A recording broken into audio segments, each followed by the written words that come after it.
بسم الله الرحمن الرحيم طاسين تلك آيات القرآن وكتاب مبين هدى وبشرى للمؤمنين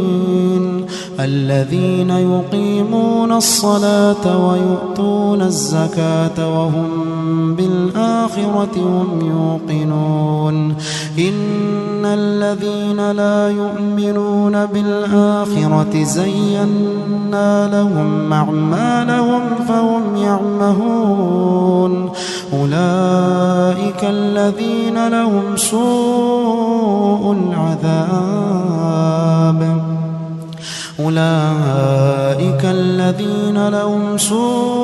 العذاب وهم في الآخرة هم الأخسرون وإنك لتلقى القرآن من لدن حكيم عليم إذ قال موسى لأهله إني آنست نارا سآتيكم منها بخبر أو آتيكم بشهاب قبس لعلكم تصطلون فلما جاءها نودي أن بورك من في النار ومن حولها وسبحان الله رب العالمين يا موسى إنه أنا الله العزيز الحكيم وألق عصاك فلما رآها تهتز كأنها جان ولا مدبرا ولم يعقب يا موسى لا تخف إني لا يخاف لدي المرسلون إلا من ظلم ثم بدل حسنا بعد سوء فإني غفور رحيم وأدخل يدك في جيبك تخرج بيضاء من غير سوء في 9 آيات إلى فرعون وقومه إنهم كانوا قوما فاسقين فلما جاءتهم آياتنا مبصرة قالوا هذا سحر مبين وجحدوا بها واستيقنتها أنفسهم ظلما وعلوا فانظر كيف كان عاقبة المفسدين ولقد آتينا داود وسليمان علما وقال الحمد لله الذي فضلنا على كثير من عباده المؤمنين وورث سليمان داود وقال يا أيها الناس علمنا منطق الطير وأوتينا من كل شيء إن هذا لهو الفضل المبين وحشر لسليمان جنوده من الجن والإنس والطير فهم يوزعون حتى إذا أتوا على واد النمل قالت نملة يا أيها النمل ادخلوا مساكنكم لا يحطمنكم سليمان وجنوده وهم لا يشعرون فتبسم ضاحكا من قولها وقال رب أوزعني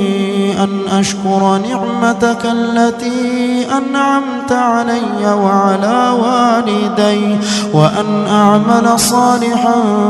ترضاه وأدخلني برحمتك في عبادك الصالحين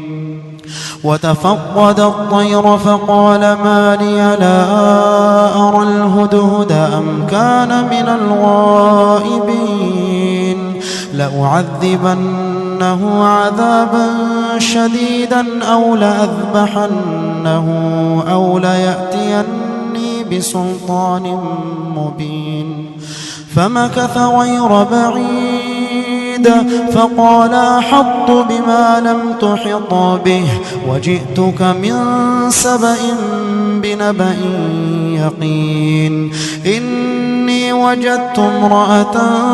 تملكهم وأوتيت من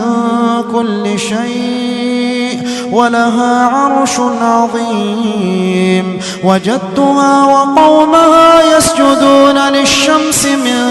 دون الله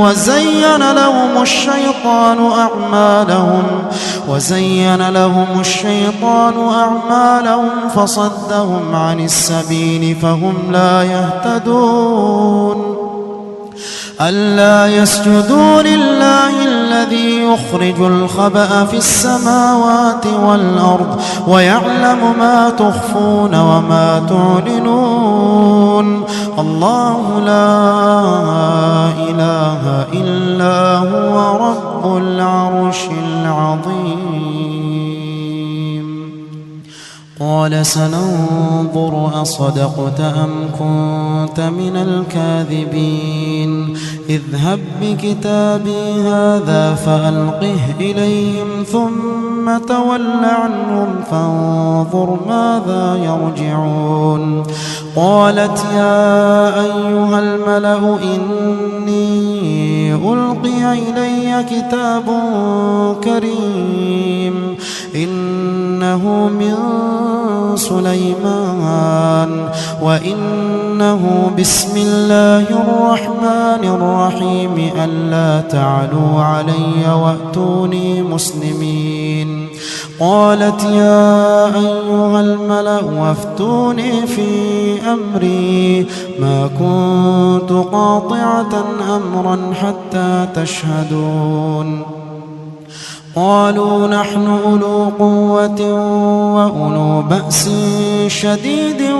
والأمر إليك فانظري ماذا تأمرين قالت إن الملوك إذا دخلوا قرية أفسدوها وجعلوا أعزة أهلها أذلة وكذلك يفعلون وإني مرسلة إليهم بهدية فناظرة بما يرجع المرسلون فلما جاء سليمان قال أتمدونني بمال فما آتاني الله خير مما آتاكم بل أنتم بهديتكم تفرحون ارجع إليهم فلنأتينهم بجنود لا قبل لهم بها ولنخرجنهم منها أذلة وهم صاغرون قال يا أيها الملأ أيكم يأتيني بعرشها قبل أن يأتوني مسلمين قال عفريت من الجن أنا آتيك به قبل أن تقوم من مقامك وإني عليه لقوي أمين قال الذي عنده علم من الكتاب أنا آتيك به قبل أن يرتد إليك طرفك فلما رآه مستقرا عنده قال هذا من فضل ربي ليبلوني أأشكر أم أكفر ومن شكر فإنما يشكر لنفسه ومن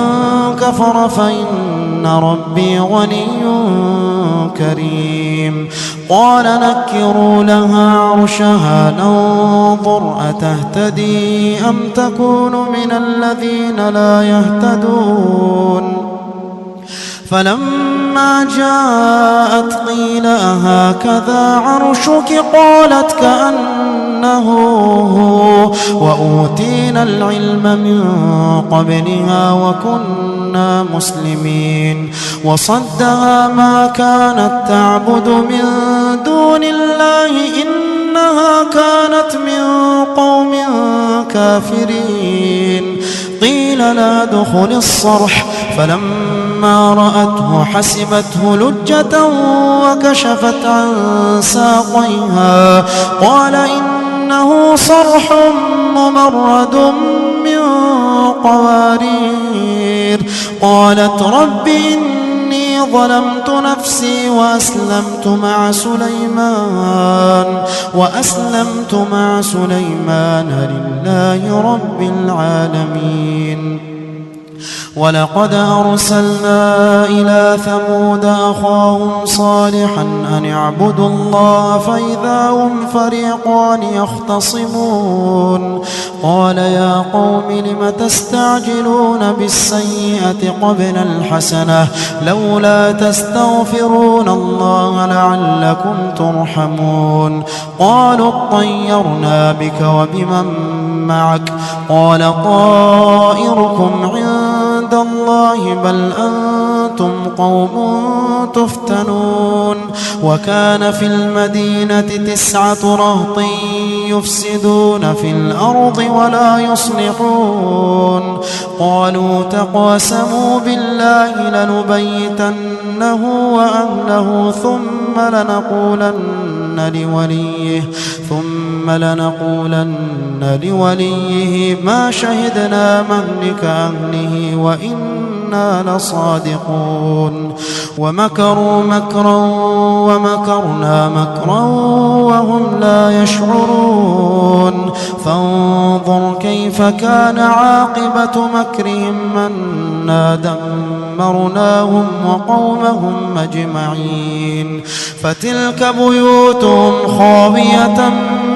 بما ظلموا إن في ذلك لآية لقوم يعلمون وأنجينا الذين آمنوا وكانوا يتقون ولوطا إذ قال لقومه أتأتون الفاحشة وأنتم تبصرون أئنكم لتأتون الرجال شهوة من دون النساء بل أنتم قوم